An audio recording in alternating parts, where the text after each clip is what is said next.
우리가 이 자연현상을 관찰해 보면 창조주, 세상 사람들은 조물주라 그러잖아요. 창조주 하나님의 오묘한 신비 그리고 오묘한 지혜를 우리가 배울 수 있습니다. 인생의 마지막 영원한 세계로 나아가면 딱 두 부분으로 나뉘어집니다. 하나는 생명이고 하나는 끝이 사망입니다. 하나는 살리는 것이고 긍정적인 것이고 하나는 어두운 것이고 파괴적인 것입니다. 어떤 현상을 관찰해 보면 이런 부분을 잘 이해할 수 있느냐 하면은, 우리가 비슷하게 썩는 과정인데 하나는 발효가 되고 하나는 부패가 되는 거예요. 여러분, 음식이 부패되면 그거 먹으면 죽습니다. 근데 발효된 음식은 생명 효소가 나와 가지고 우리를 더 건강하게 해줍니다. 똑같이 썩는 것 같은데 발효로 결론 지어지면 둘수록 더 가치 있게 생명을 더하게 됩니다. 그러나 똑같은 음식이지만 썩는 방향으로 가면은 사망에 이릅니다. 다른 사람, 먹는 사람도 죽게 만듭니다. 이것은 신앙의 세계, 영적인 세계와 밀접하게 연결되어 있는 진리입니다. 우리나라는 조상님들이 굉장히 지혜가 뛰어났어요. 그래서 썩는 현상을 가지고 그걸 생명으로 역전시키는 거예요. 대표적인 음식들이 어떤 겁니까? 된장, 또 어때요? 청국장, 김치, 젓갈, 전부 다 그 음식이 일단은 다 콩도 어때요? 으깨가지고 죽여버립니다. 그죠? 청국장도 마찬가지고 젓갈도 새우젓, 새우가 죽고 숙성되어 가지고 그 다음에 생명 현상이 나타나는 거예요. 발효는 십자가와 부활, 그 현상과 매우 유사합니다. 신앙도 마찬가지입니다. 시간이 흐를수록 변질되어져서 부패해가는 신앙이 있습니다. 교회도 그렇고. 그렇게 부패하는 쪽으로 나아가는 신앙과 교회는 반드시 끝이 안 좋습니다. 망하는 길로 갑니다. 그러나 시간이 흐를수록, 오래 믿을수록 발효되어져서 생명을 얻고 더 풍성하게 하고 다른 사람들의 생명까지도 풍성하게 하는 그러한 성도와 교회가 있습니다. 바로 영적으로 발효되어가는 성도입니다. 교회입니다. 여러분의 신앙생활, 우리 기쁨의 교회 공동체는 즉 부패의 과정을 밟고 있습니까? 발효의 과정을 밟고 있습니까? 네, 자신 있게 말씀하셨어요. 영적인 부패와 발효를 판가름 짓는 요소가 뭐냐? 핵심적인 요소가 뭐냐? 그 과정 중에 자기 욕심을 죽이는 십자가 요소가 생생하게 살아있는 거야. 예수를 믿어도 주님의 길을 따라간다고 하면서도 자기 육체의 세상의 정욕을 따라 신앙생활하면 끝이 안 좋습니다. 망합니다. 하나님의 능력이 나타나지 않습니다. 그러나 자기 욕심을 부인하고 세상의 정욕의 길을 향하여 나아가지 아니하고 주의 말씀에 순복하기 위하여 욕심과 자아를 십자가에 못 박고 십자가의 길을 계속 걸어가면 갈수록 하나님의 능력과 축복의 역사, 발효의 역사가 나타나는 줄로 믿습니다. 지난 주간 한 성도님으로부터 편지를 받았습니다. 너무 감사하고 감격이 되는 그런 편지였어요. 제가 그 편지를 받아들고 읽다가 눈물을 펑펑 흘렸습니다. 큰 격려를 받았어요. 이런 격려가 사실은 우리들에게는 필요합니다. 이분이 어떤 분이냐? 교회 생활을 잘해왔는데 큰 시험에 들었습니다. 그런데 그때 계속해서 더 기도하고 더 교회에 붙어 있어야 되는데 너무 갈등이 생기고 낙심이 되고 하니까 믿음이 막 흔들렸던 것 같아요. 그래서 교회를 멀리했습니다. 이 교회 저 교회 다니기도 했지만 너무 힘드니까 기도하기보다는 다른 것을 의지하게 됐습니다. 당시 상태를 이렇게 이분이 소개하고 있어요. 편집글에 이럴 수 있습니다. 늘 술로서 지내며 파괴적인 생활로 제 영혼은 갈갈이 찢겨져 죽음의 그림자가 드리워진 것처럼 도무지 헤쳐나올 수 없는 절망의 늪에 빠져 있었습니다. 여러분, 때로 신앙생활이 힘들고 어렵고 피곤하다고 교회 떠나면 안 됩니다. 큰 시험이 닥쳤다고 끝장났다, 하나님 나를 버렸다 그러고 믿음에서 떠나면 안 됩니다. 왜냐? 그 이전보다 떠나고 난 나중 형편이 더 비참하고 참혹하기 때문에 그래요. 그래도 감사한 것은 이분은 다시금 교회로 나와왔습니다. 힘겹죠. 돌아온다는 것이 어렵죠. 그러나 여기에 살 길이 있다는 것을 알고 필사적으로 나와왔어요. 그리고 첫 예배부터 회개하고 기도 생활을 철저하게 하면서 하나님 다시금 회복할 수 있는 은혜 달라고. 그러자 상처가 아물면서 평안이 물밀듯이 밀려옵니다. 놀라운 기도 응답도 받으면서 다시금 재기의 발판이 만들어집니다. 편지에 지나온 신앙생활을 이렇게 회고하며 글 쓰고 있습니다. 목사님, 그동안 제가 교회에 출석하면서 기복적인 신앙만을 추구했던 지난 날을 다시 한번 회개하며 이 하루도 승리케 하시는 그 주님이 내 곁에 항상 동행하고 있다는 그 사실 하나만으로도 저는 지금 감사하여 눈물을 흘리고 있다고. 이 믿음의 시련과 시험을 겪기 전에는 기복적인 신앙만으로 금 나와라 뚝딱 하면은 뭐가 나와야 돼, 이런 것을 기대하며 신앙생활을 해왔는데 이제는 나와 함께 눈에는 보이지 않지만 동행하고 계시는 하나님, 그 주님 때문에 중년의 사나이가 눈물을 팡팡 흘리며 행복해하고 있다고 합니다. 영적인 발효의 과정을 거쳐가고 있는 거예요. 오늘 본문이 속해 있는 야고보를 비롯하여 사도들이 활약했던 초대교회의 시대는 한마디로 말하면 핍박의 시대였습니다. 교회는 지하로 숨어들었고 성도들은 믿음을 지키기 위해서 상상을 초월하는 모진 핍박과 시련을 이겨내야만 했습니다. 예수 믿으면 복 받는다가 아니었습니다. 기도 응답도 받지만 예수를 당시에 믿으려고 하면 생명을 걸거나 큰 위험을 각오해야만 했습니다. 오늘 말씀은 그러한 핍박의 시대를 살아가는 야고보 당시의 성도들에게 야고보 사도가 위로하면서 너희들이 지금 다가오고 있는 여러 가지 시험들을 어떤 태도로 감당해야 되느냐를 권면하고 있는 말씀입니다. 그리고 이것은 오늘날 또 다른 종류의 믿음의 시험을 가지고 실험하고 있는 저와 여러분에게도 적용될 수 있는 말씀입니다. 시험이 뭘까요? 쉽게 말하면 우리 믿음의 골칫거리, 스트레스거리를 말합니다. 이것만 없으면 내가 편안할 건데, 이것만 없으면 내가 잘 믿을 건데, 이런 것이 바로 시험이라는 것이죠. 우리가 흔히 생각하는 오해가 있습니다. 믿음이 좋으면, 순종을 잘하면 시험이 없겠지. 불순종하니까 시험이 생기지. 정말 그럴까요? 여기에 신앙의 산전수전, 공중전까지 경험한 일평생 믿음을 올곧게 지켜온 우리 은퇴하신 원로 장로님들이나 은퇴 권사님들 한번 만나가지고 상담을 한번 들어보세요. 그들의 인생 여정, 신앙 여정을. 그렇지 않습니다. 불순종하는 사람은 그 불순종 때문에 징계로서의 시험, 시련이 있고, 순종하는 사람은 하나님이 더 온전하게 뽑아내시기 위한 시련, 시험이 있습니다. 시험에는 여러 가지 종류가 있습니다. 그리고 시험에 넘어지는 이유도 여러 가지입니다.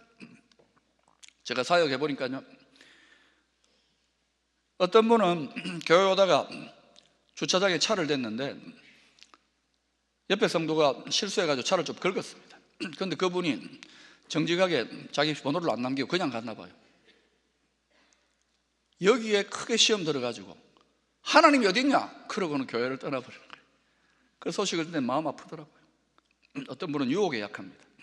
유혹도 종류에 따라 달라요. 삼손은 여자, 다른 거는 다 강한데 여자 문제에 약했습니다. 이성 문제에 약했어요.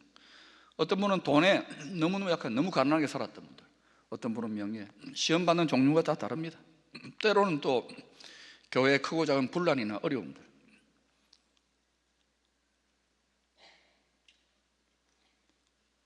어떤 분은 교회 차를 타고 오다가 성도들끼리 접촉사고가 날 수 있습니다. 예배 직전에. 그러면 어때요? 말씀이 들어오겠습니까?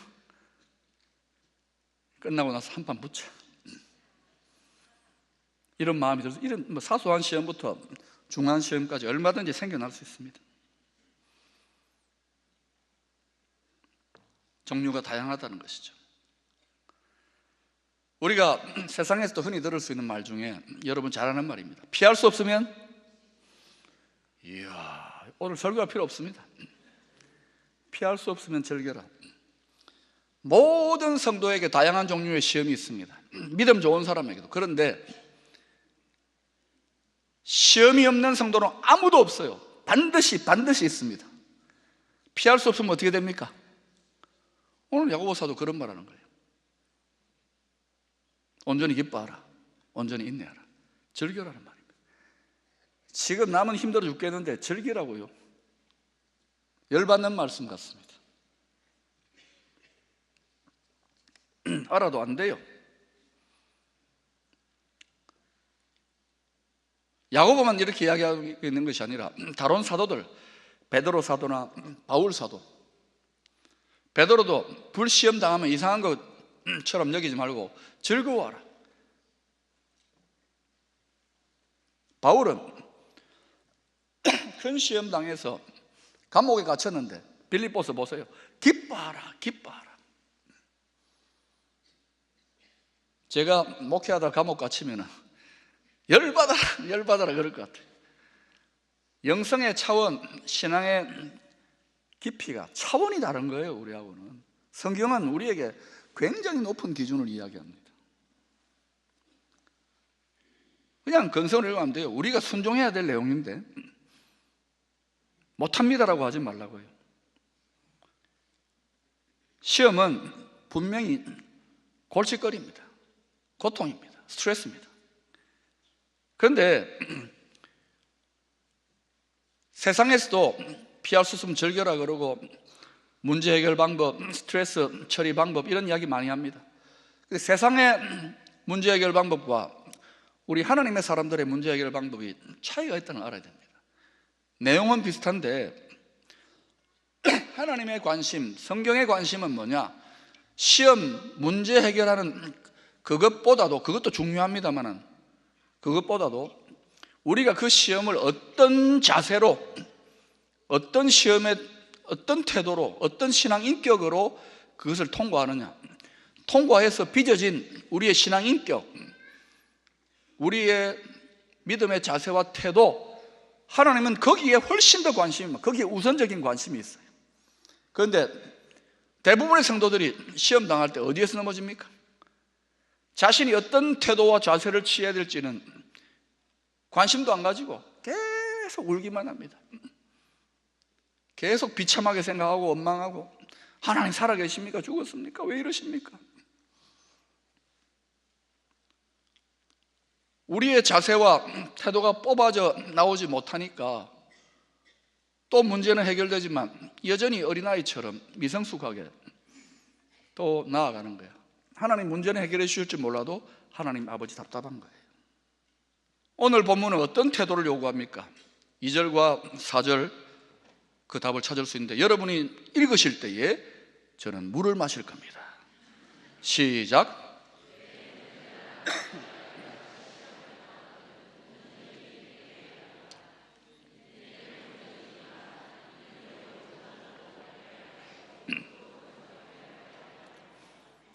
기뻐하라, 인내하라 그럽니다. 그런데 그냥 기뻐하라 인내하라가 온전히 기뻐하고 온전히 인내하라. 할 수 있겠습니까 여러분? 못합니다. 우리는. 하지 말까요? 성경 말씀 앞에서 집단 파업을 할까요? 누가 온전합니까? 우리는 다 죄인이고 불완전한데 하나님의 기준, 하나님의 형상, 하나님의 뜻을 하나님 보시 온전히 이룬 분은 딱 한 분 있습니다. 누굽니까? 예수님. 온전히 기뻐하라, 온전히 인내하라는 것은 어떤 의미에서 온전하게 지상에서 인간의 몸을 입고 메시아 사역을 했던 예수님의 모습, 예수님이라면 우리가 당면한 야고보 사도 당시에 사람들이 당면했던 그 여러 가지 시험을 어떤 태도로, 어떤 신앙 인격으로 통과했을까? 예수님이라면 온전히 기쁨으로, 온전히 인내함으로 통과했을 것이다. 그러니 여러분, 지금 여러 가지 인생의 문제나 신앙의 문제로 시험 속에 씨름하는 분들이 있다면 예수님이라면 지금 내 문제를 어떻게 씨름하며 통과하셨을까를 생각해 봐야 돼요. 목사님, 나는 예수님이 아니잖아요. 이렇게만 말하지 말고 하나님의 꿈은 우리가 그리스도 예수의 장성한 분량까지 성숙해 가기를 원하는 거라고요. 계속 자라가야 돼요.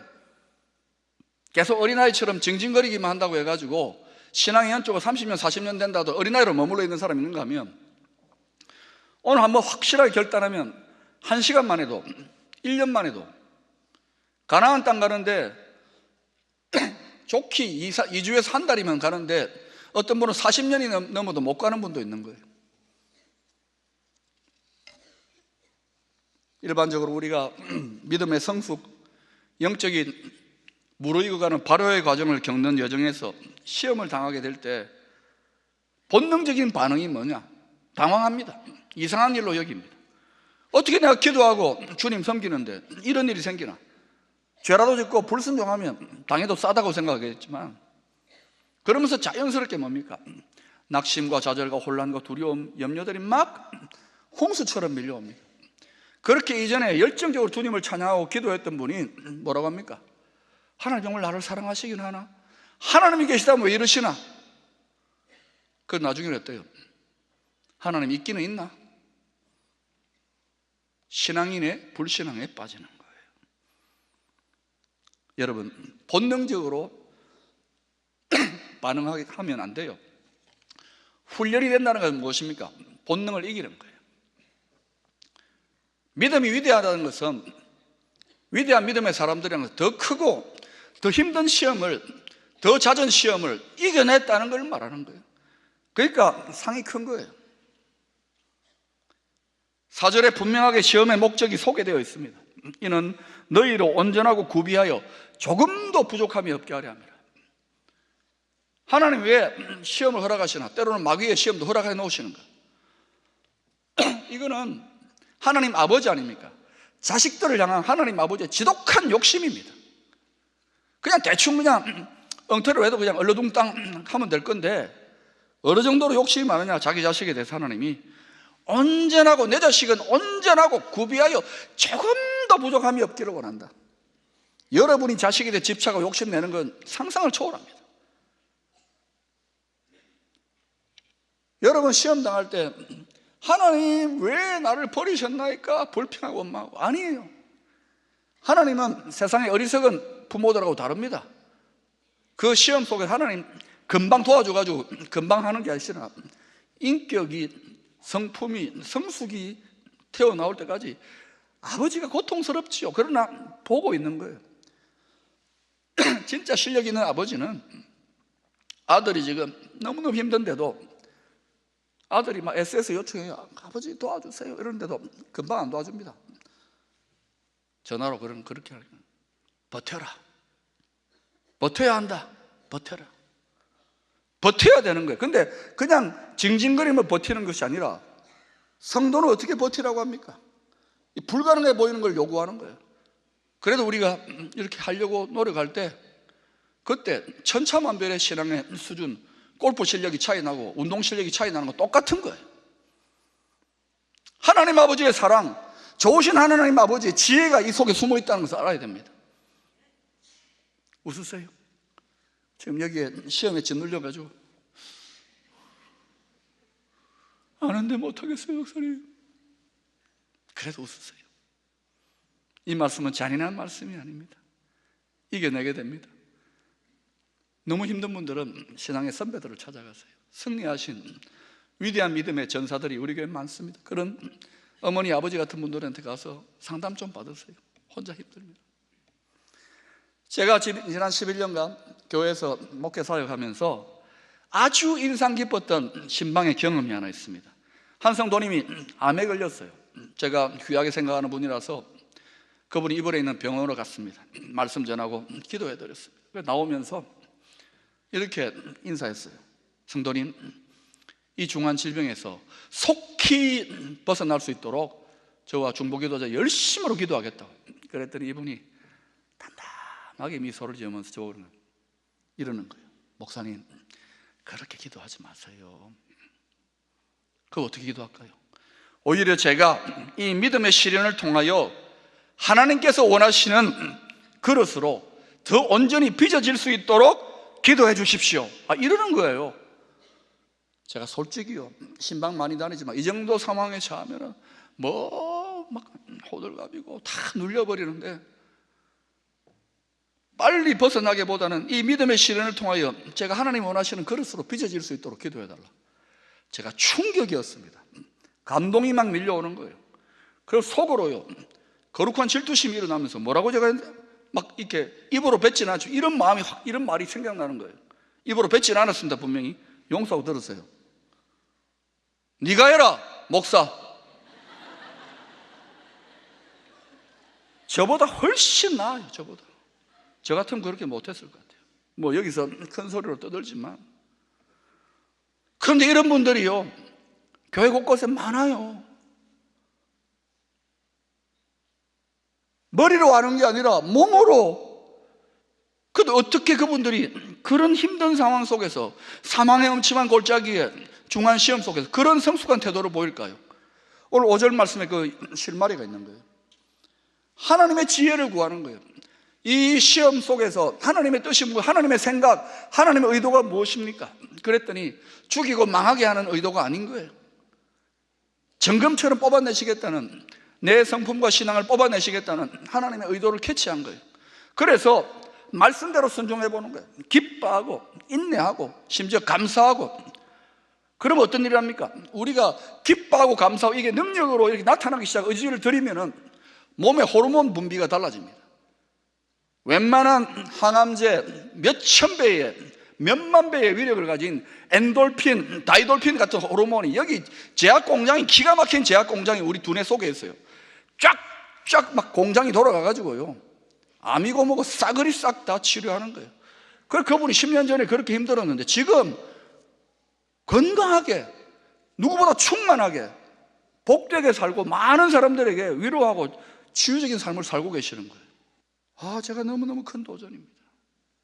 사랑하는 여러분, 오늘 이 말씀 속에서 좋으신 하나님, 우리를 성숙하게 그리스도의 분량까지 이끌기를 원하시는 아버지의 자식을 향한 욕심 많은 거룩한 욕심의 그 사랑을 확인할 수 있게 되기를 축원합니다.